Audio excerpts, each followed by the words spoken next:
Social ಮೀಡಿಯಾದಲ್ಲಿ ಸಿಕ್ಕಾಪಟ್ಟೆ ಚರ್ಚೆ ಆಯ್ತು. ಹನುಮಂತು ನಿಜವಾಗ್ಲೂ ದಡ್ಡನ, ಮುಗ್ಧನ ಅಥವಾ ಸ್ಟ್ರಾಟಜಿ ಮಾಡ್ತಿದಾರಾ ಅಂತ ಹೇಳ್ಬಿಟ್ಟು.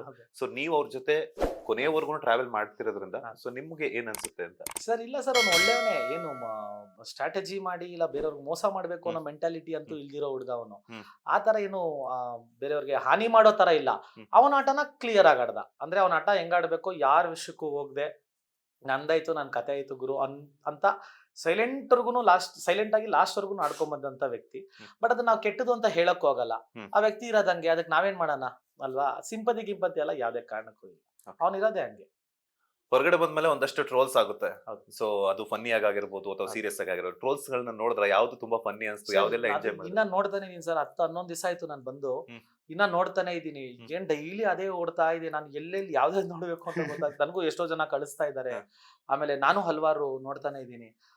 ಅದೇ ಹೆಂಗೆ ಇಷ್ಟು ಕ್ರಿಯೇಟಿವ್ ಮೈಂಡ್ ಸೆಟ್ ಇದೆ ಅಂತ ನನಗೆ ಒಂದೊಂದ್ಸತಿ ಶಾಕ್ ಆಗುತ್ತೆ. ಎಲ್ಲಿಂದನೋ ತಗೊಂಬಂದು ಎಲ್ಲೋ ಇಟ್ಟಿರ್ತಾರೆ.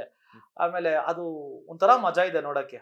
ಆಮೇಲೆ ಮೊನ್ನೆ ಯಾವ್ದೋ ನೋಡ್ತಿದ್ದೆ, ಸುರೇಶ್ದು ಕಾಡಲ್ಲಿ ಒಂದ್ ಸೊಪ್ಪು ಸಿಗುತ್ತಿದೆ ಚೈತ್ರ ಹೇಳೋದು ಸಿಕ್ಕಾವಡೆ ಮಜಾ ಕೊಡ್ತದ ನನ್ಗೆ.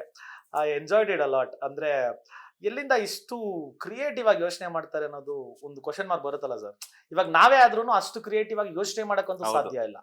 So hats off to the trollers. Latest ಹಾಗೂ ಇಂಟ್ರೆಸ್ಟಿಂಗ್ ಸುದ್ದಿಗಳಿಗಾಗಿ ಬಾಸ್ ಟಿವಿ ಕನ್ನಡ ಚಾನೆಲ್ನ ಸಬ್ಸ್ಕ್ರೈಬ್ ಮಾಡಿ. ಹಾಗೆಯೇ ಬೆಲ್ ಐಕಾನ್ ಪ್ರೆಸ್ ಮಾಡಿ. ಇದರ ಜೊತೆಗೆ ಫೇಸ್ಬುಕ್, ಇನ್ಸ್ಟಾಗ್ರಾಮ್, ಎಕ್ಸ್ ನಲ್ಲೂ ಮಿಸ್ ಮಾಡದೆ ಫಾಲೋ ಮಾಡಿ.